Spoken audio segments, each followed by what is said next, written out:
Just a few weeks ago, we brought Joseph up.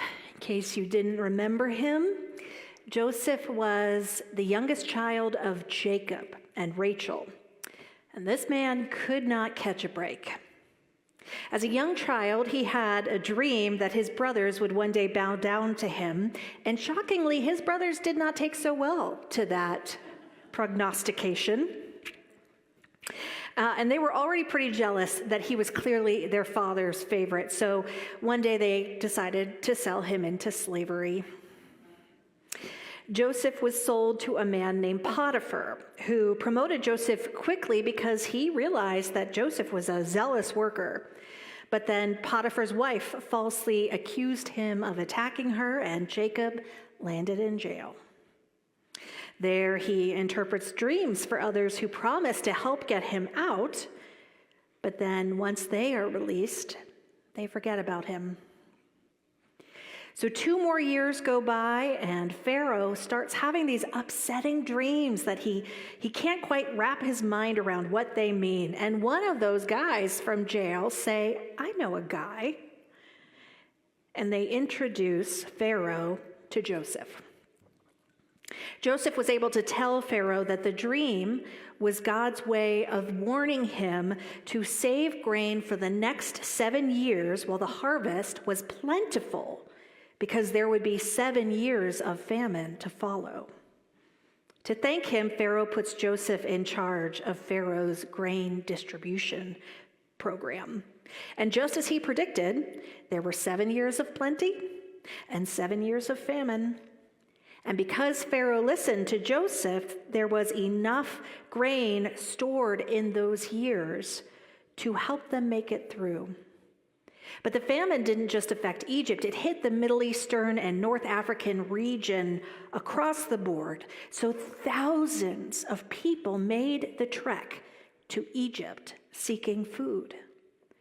We've all seen in the news pictures of refugees displaced by war or famine, traveling to neighboring countries, searching for peace and food. Well, that is what I imagine when I read this scene.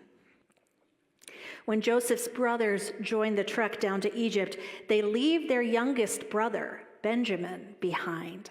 You see, having already lost one of Rachel's children, Jacob couldn't bear to lose another. Since Joseph is the one who decides who gets food and who doesn't get food, his brothers unknowingly meet him. And at first, Joseph doesn't identify himself. In fact, the whole time he speaks to them in Egyptian using a translator. It must have, he gets them to admit that they have another brother back home who they have not brought. So as a test, he tells them, "You need to bring that brother here if I'm going to help you." And that must have brought up a lot of memories for their brothers of their past crimes. We can only imagine the fear that they felt having to give the news to their father. But they do return with Benjamin. Then Joseph sends his brothers back with the promise of grain. But at the same time, he has a silver goblet planted in Benjamin's bag. Joseph frames Benjamin. So as the brothers go off, thinking they can finally leave with their food, they are in the clear. Soldiers chase them down and accuse them of stealing. And during their search, of course, they find the goblet. So they're all brought back, and his brothers bow down before him, just as in the dream. And Joseph says, "I will keep Benjamin as my slave. The rest of you can go." He's making a test for his brothers. I think he wanted to see if his brothers had actually changed. He had changed, but had they changed? Judah immediately offers to take Benjamin's place. In a very moving speech, he looks Joseph in the eye and explains, "My father has already lost one son. It cannot happen again." And it's that courage and compassion that cracks Joseph open. Joseph sends everyone out of the room except for his brothers. He takes a deep breath and he says, "I am Joseph. Is my father still alive?" The brothers are stunned.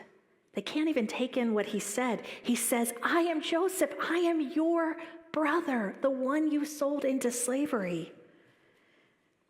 They begin to weep, and Joseph says to them, "Do not be angry with yourself, for God sent me ahead of you to preserve life." And perhaps he was saying it as much to himself as to his brothers. I am Joseph. I am the second in command in Egypt. All of this is me. I am what life has made of me. The pain, the triumphs, the setbacks, the joy. I can look back on my own life and see God's patchwork quilt. All the bits and pieces and throwaway scraps that together make a beautiful whole. And then he says to his brothers, "You meant this for evil, but God meant this for good." Have you ever had something in your own life that was a terrible situation, only years and years later to realize how that situation made you the exact person that you are? This was Joseph's epiphany. This revelation was a moment of not only spiritual maturity, but of healing. Sometimes the thing that once shackles us becomes the thing that sets us free. Joseph's dreams had once destroyed him, but now they have saved him. As Rumi says, "Don't grieve. Anything you lose comes round in another form." God's joy moves from unmarked box to unmarked box, from cell to cell, as rainwater down into a flowering bed, as roses up from the ground. Joseph went from victim to victor, from hubris to humility, from betrayed to benevolent.